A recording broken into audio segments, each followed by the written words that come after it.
Hey everybody, Aletha Williams from Inner Star Compass Healing coming to you for just a brief 5 minutes. I want to talk to you about something that's so important, and it seems so synchronous that the class that I'm taking for my biofeedback certification, this book called The Biofeedback Mastery by Pepper and et al.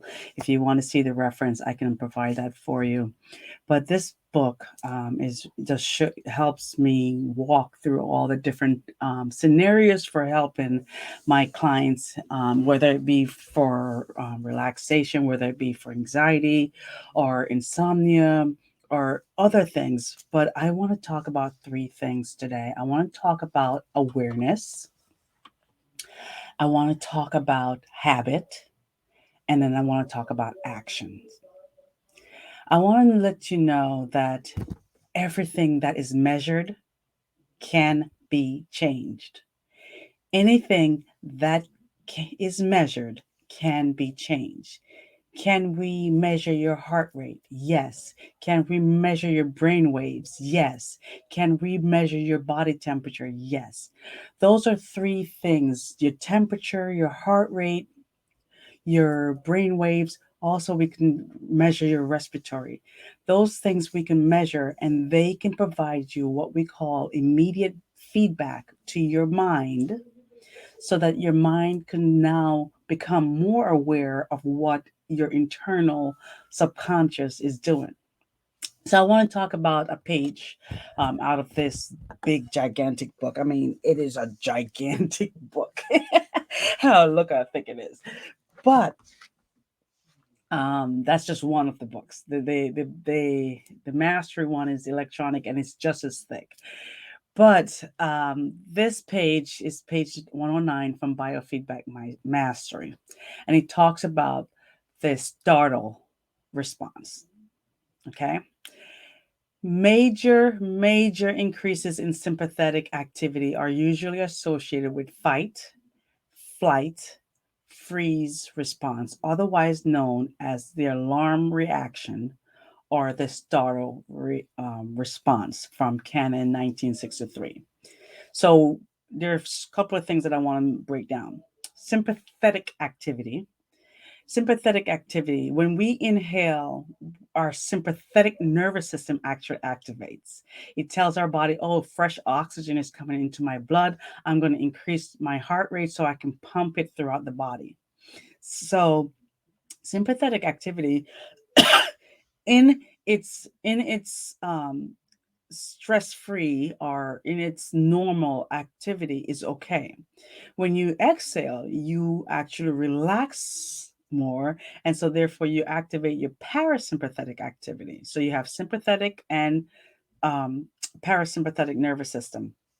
So when we talk about the fact that a major increase in your sympathetic, your fight, flight, freeze response is activated, it's called a startle response. So sometimes you can be triggered by a thought. So it could be external.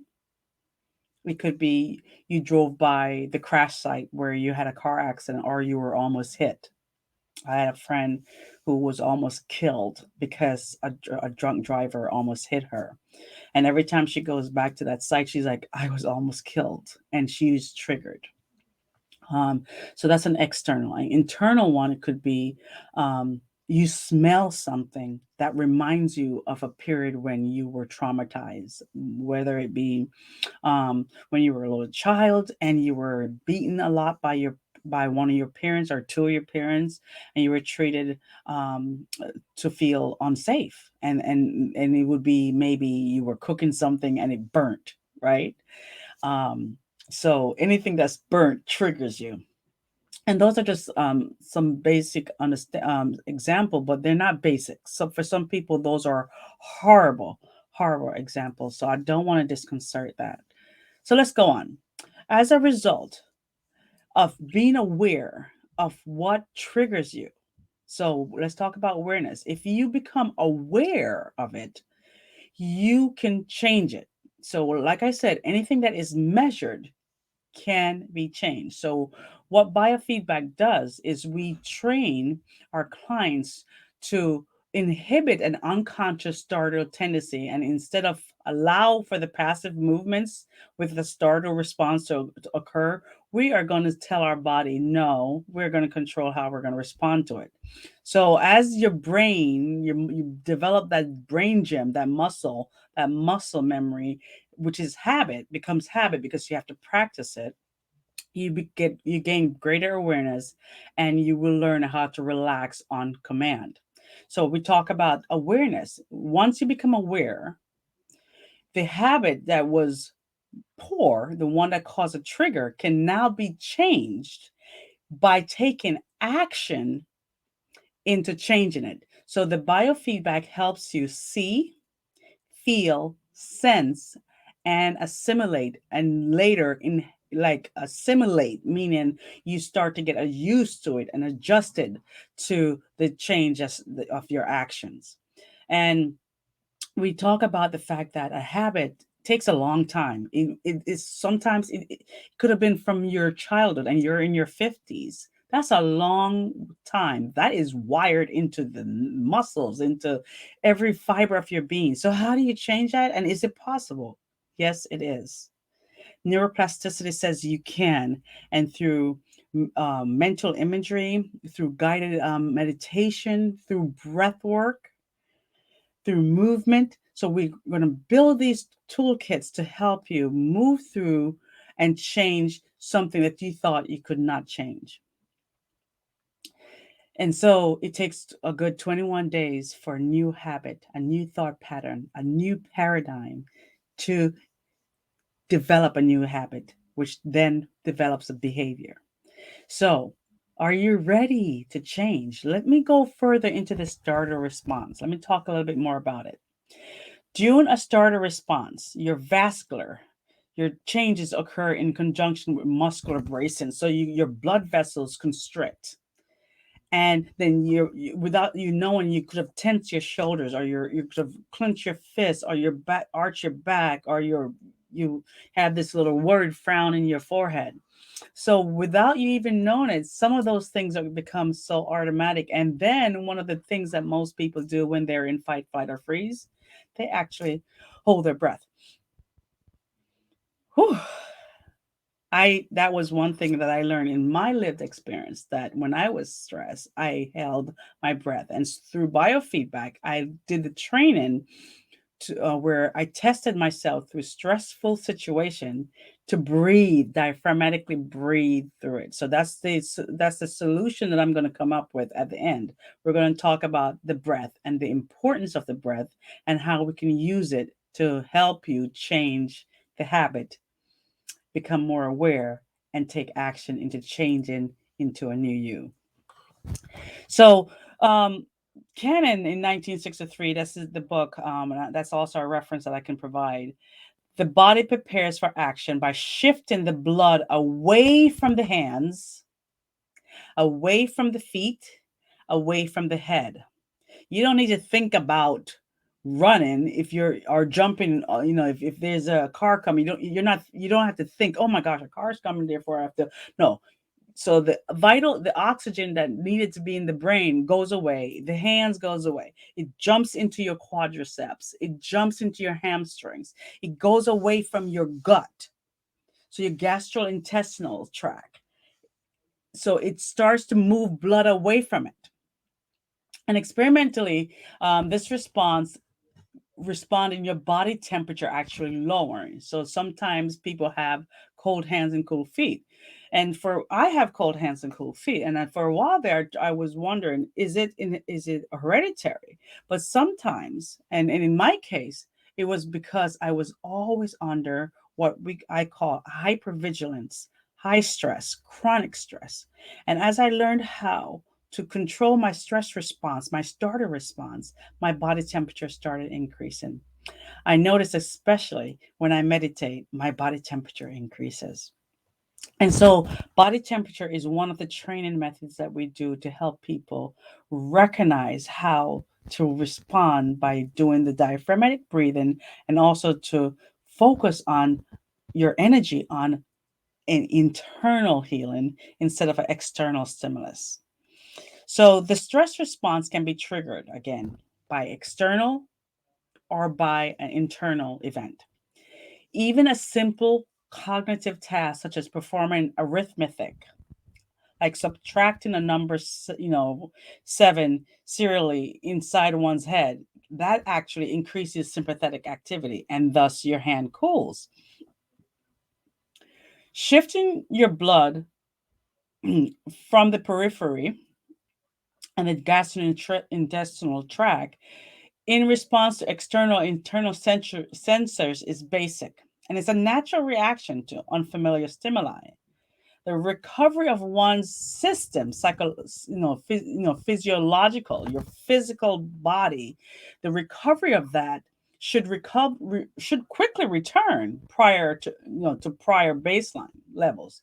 But what happens to us humans is that sometimes we activate the stress response multiple times during the day. If you have a stressful job, my gosh, if you become aware of how many times you activate your stress, fight, flight, or freeze response, that's a start. So become aware of how many times you actually activate your sympathetic nervous system, how many times you feel like you are unsafe, or you feel like you have to defend, or you feel like you have to freeze because you're feeling like you're in danger, or you feel unworthy.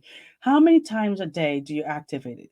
So what happens is, because we activate it so many times during the day, that it doesn't return back to baseline. It actually, you desensitize your body, and your body, just like if you were to train a dog to um, um, in an experience where they train a dog to salivate, and they would initially use the food to have him salivate at the ring of a bell. But every time he heard the bell without the food, they trained the dog to still salivate without the food because of the bell. The bell was the stimulus. So what happens is, if you continuously trigger yourself, you desensitize your stress response. Your body actually becomes ill. And that's what we're talking about, mind and body connection. We want you to be well, and we want you to become aware that you can shift and you can be well, but you have to take action. It is up to you. We want to empower you to say, I am ready to be well. I'm ready to start taking the actions to shift my habits and my behavior to be well.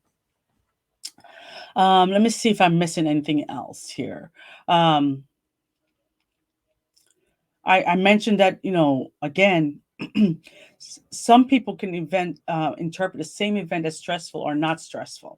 So when a person chronically interprets the external or internal experience as stressful, he can develop a variety of illness. And this is from Strobel in 1982, who pointed out that many psychosomatic illnesses, psychosomatic, mentally influenced into the muscle memory, are result of vasculomotor deregulation. So your motors stop responding in the way it should. It becomes unflexible.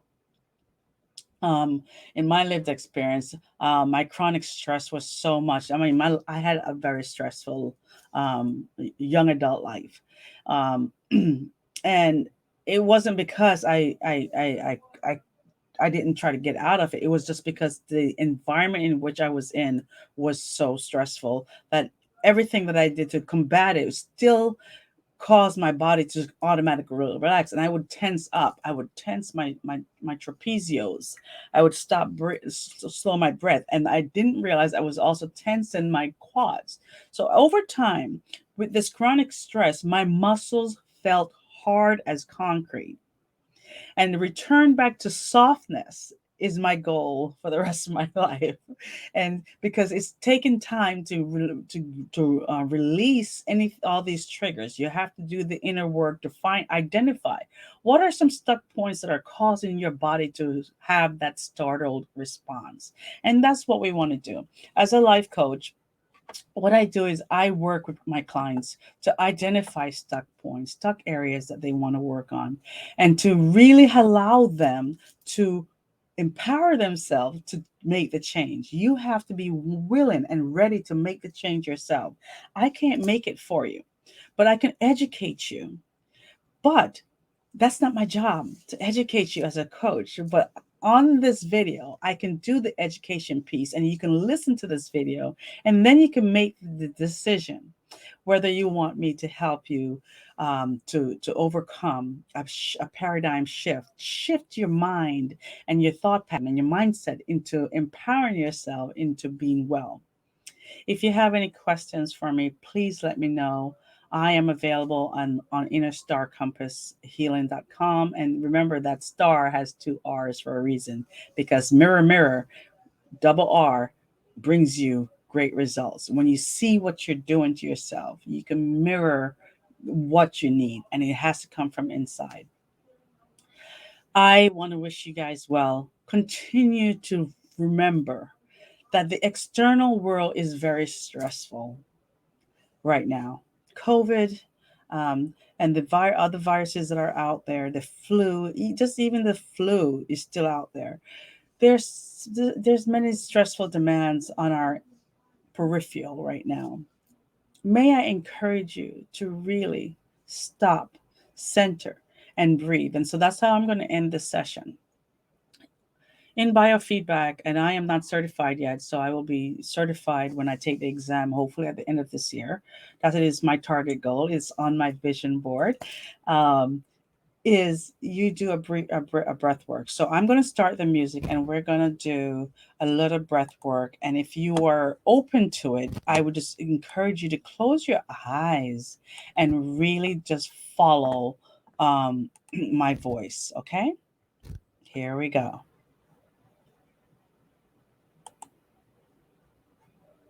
Let's see if we can hear it.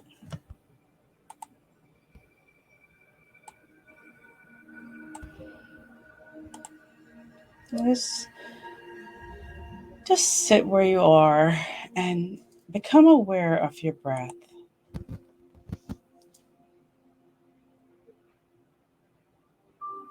A feeling of relaxation flowing from your head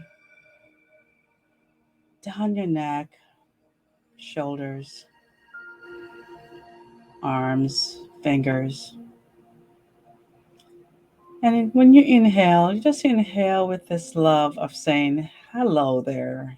Just hello, saying hello to yourself.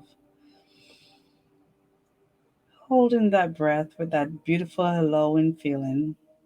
And when you exhale, just with a beautiful soft sigh of ah. I want you to continue this pattern, breathing in, becoming aware of the parts of your body that is relaxing. My back is relaxing, flow, energy flowing over my hips, giving it a loving embrace of hello. Exhaling with a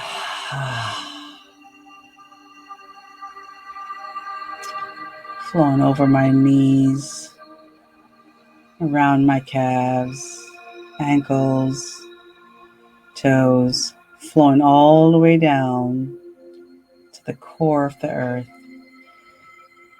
Not seeing it, but knowing factually that there is a core in this earth and that we are connected to it. We can say, I am connected. I feel connected. I am one with the earth. Same realization as you take this breath in. Hello. Loving it. Feeling that love flow into your body. Holding it acknowledging your presence, acknowledging that you're safe, acknowledging that you are well, and exhaling with a ah. Inhale.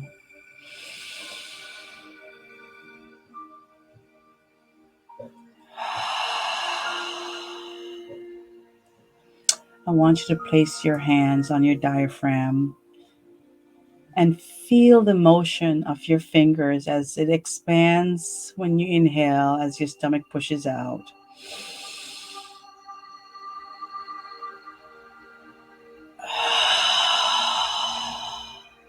And as it flattens, as your stomach flattens when you exhale, inhale.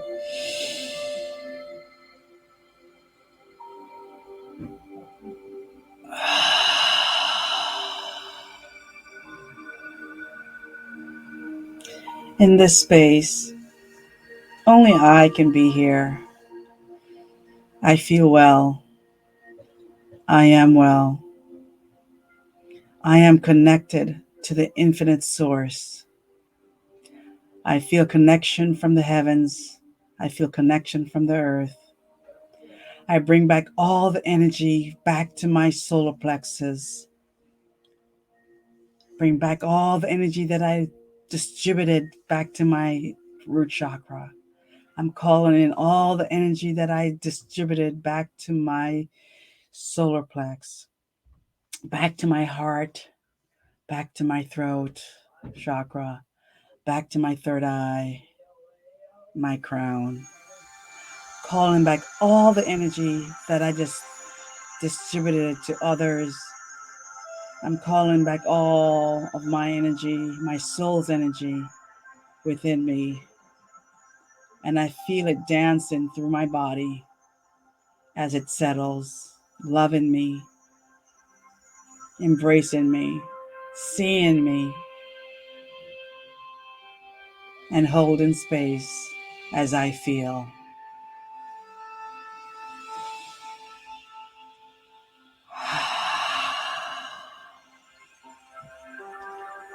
May I encourage you to set an intention before you open your eyes.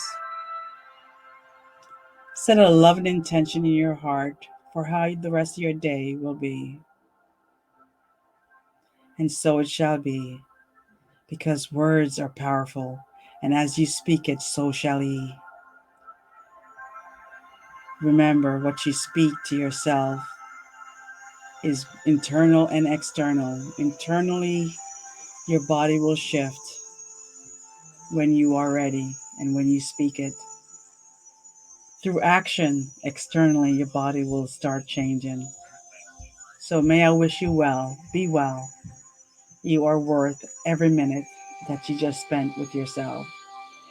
If you want some coaching, please connect with me, Aletha Williams 911 at gmail.com.